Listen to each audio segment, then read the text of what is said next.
Rosa Flores is live in Corpus Christi for us. Rosa, you've been showing us pictures from different places. You are now back in an area that is clearly flooded there. And you know, Sarah, one of the things that's fascinating about this storm is that it's expected to make landfall in Mexico, and I am hundreds of miles from that location. And just take a look around me, the effects being felt here in the Texas Gulf Coast. Take a look.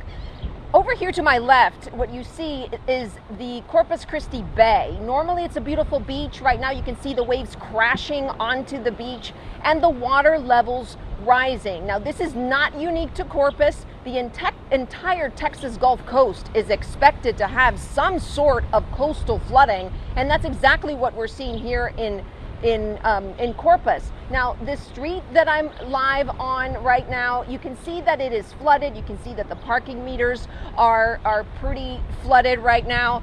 From talking to officials, I can tell you that they don't appear very concerned. Again, the Texas Gulf Coast is used to hurricanes. Let me show you the water levels here right now. You can see that it's about 8 inches deep, and the water has ebbed and flowed.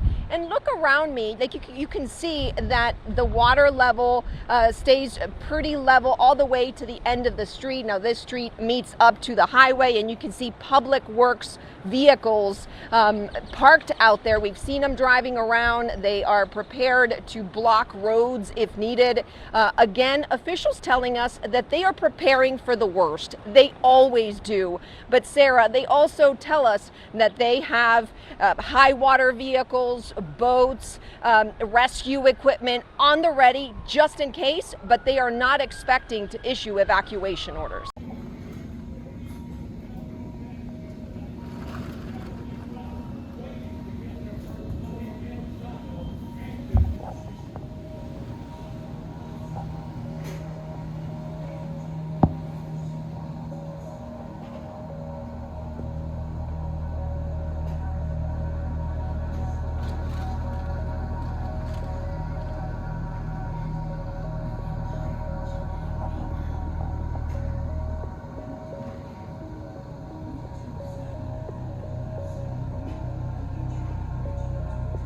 It's definitely worse than I expected, or I'd have been gone, you know.